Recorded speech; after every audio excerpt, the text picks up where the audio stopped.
100% job గ్యారంటీతో ISTTM business school admissions open.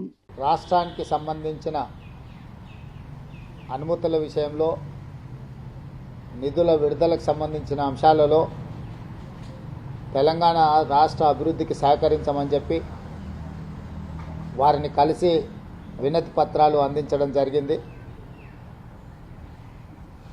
Congress party ఎన్నికల సమయంలో ఎన్నికలు ముగిసిన తర్వాత రాజకీయాలకు అతీతంగా కేంద్ర రాష్ట్ర ప్రభుత్వ సంబంధాలు సత్సంబంధాలుగా ఉండాలని, సత్సంబంధాలు కొనసాగించాలన్న ఆలోచనతోటి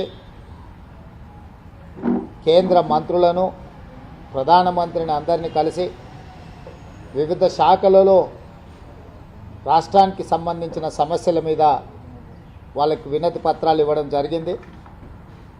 రాష్ట్ర అభివృద్ధి కోసం నిరంతరం పనిచేయాలన్న ఆలోచనతో వారు కలిసినాం.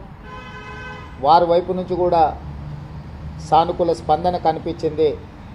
ఏ అంశాల మీద ఈరోజు మేము ప్రధానమంత్రిని, కేంద్ర హోంశాఖ మంత్రిని కలిసినామో ఆ వివరాలన్నిటిని కూడా మా ఉప ముఖ్యమంత్రి వర్యులు బట్టి విక్రమార్క గారు మీడియాకు వివరిస్తారు.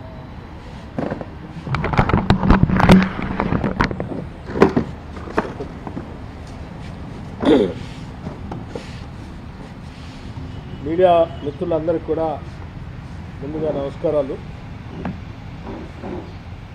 ఈరోజు ఇప్పుడే ముఖ్యమంత్రి గారు చెప్పినట్టు తెలంగాణ రాష్ట్ర ప్రయోజనాల కోసం, అట్లాగే విభజన చట్టంలో పొందుపరిచిన హక్కుల కోసం ఈ రెండు అంశాలపైన దేశ ప్రధాని శ్రీ నరేంద్ర మోడీ గారిని, అట్లాగే హోంశాఖ మార్చులు అమిత్ షా గారిని కలిసి రాతపూర్వకంగా రిప్రజెంటేషన్ ఇవ్వటమే కాకుండా ప్రత్యేకంగా కూడా వారికి రిక్వెస్ట్ చేస్తూ కొన్ని అంశాలు వారి దృష్టికి తీసుకొచ్చాం. వాటిలో ప్రధానంగా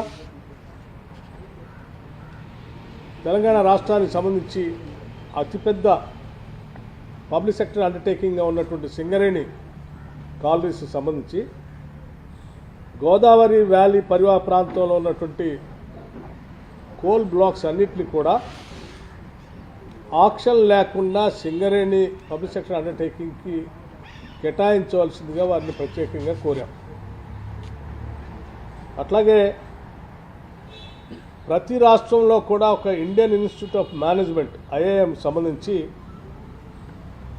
ఆనాటి పార్లమెంట్లో అప్పటి ప్రధానమంత్రి మన్మోహన్ సింగ్ గారి నాయకత్వంలో కొన్ని హామీలు ఇచ్చారు.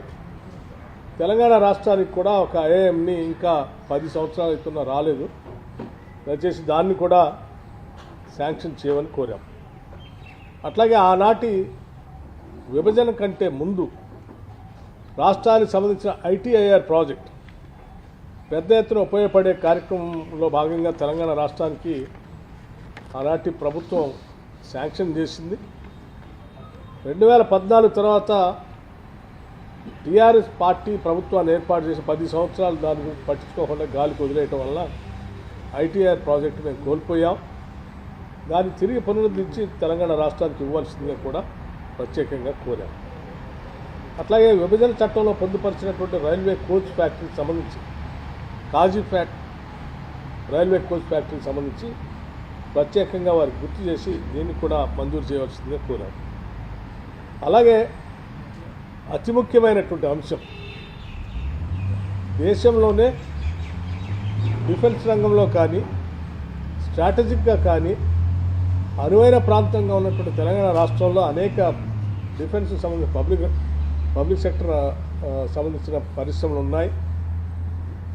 వాటన్నిటినీ ఎకోసిస్టమ్ కూడా బాగుంది కాబట్టి, మాకున్నటువంటి వాతావరణం కానీ హ్యూమన్ రిసోర్సెస్ కానీ అందుబాటులో ఉన్నాయి కాబట్టి సెమీ కండక్టర్ మిషన్ని తెలంగాణ ప్రాంతంలో చిప్ మ్యానుఫ్యాక్చరింగ్ కోసం ప్రత్యేకంగా పరిగణించి సహాయపడవలసిందిగా, ఏర్పాటు చేయడానికి సహకరించవలసిందిగా వారిని కోరాం. అలాగే పేదవాళ్లకు సంబంధించి రాబోయే 5 సంవత్సరాల్లో 25 లక్షల ఇళ్లకు మంజూరు చేయవలసిందిగా కూడా వారిని కోరాం. అట్లాగే రాష్ట్రానికి సంబంధించి పెండింగ్ ఉన్నటువంటి గ్రాంట్స్ ఏదైతే ఉన్నాయో వాటిని కూడా రిలీజ్ చేయమని అడిగాం. దాదాపు 1,800 కోట్ల రూపాయలు 2019-20 నుంచి పెండింగ్ ఉన్నాయి, అవి కూడా కావాలని అడిగాం. అలాగే వాటితో పాటు ఇంకా కొన్ని ముఖ్యమైనటువంటి అంశాలు కూడా, నవోదయ స్కూల్కి సంబంధించి ప్రతి జిల్లాకి ఒక నవోదయ స్కూల్ కావాలని అడిగాం. అట్లాగే కస్తూర్బా పాఠశాలలు కావాలని అడిగాం. ఇట్లా కుసుమ్ స్కీమ్లో లేకపోతే ఇంకొక స్కీమ్లో సోలార్ ఆల్టర్నేటివ్ ఎనర్జీకి సంబంధించి తెలంగాణ రాష్ట్రం ఒక కొత్తగా ఎనర్జీ పాలసీతో ముందుకు వస్తూ ఉంది. సాధ్యమైనంత మేరకు పెద్ద ఎత్తున కేంద్ర ప్రభుత్వం ఎనర్జీలో మమ్మల్ని గట్టిగా ప్రోత్సహించడానికి కావాల్సిన సహాయ సహకారాలు అందించమని కూడా వారిని ప్రత్యేకంగా కోరాం. సుమన్ టీవీలో మీ పర్సనల్ అండ్ బిజినెస్ ప్రమోషన్స్ కోసం కింది నెంబర్కి కాంటాక్ట్ చేయండి.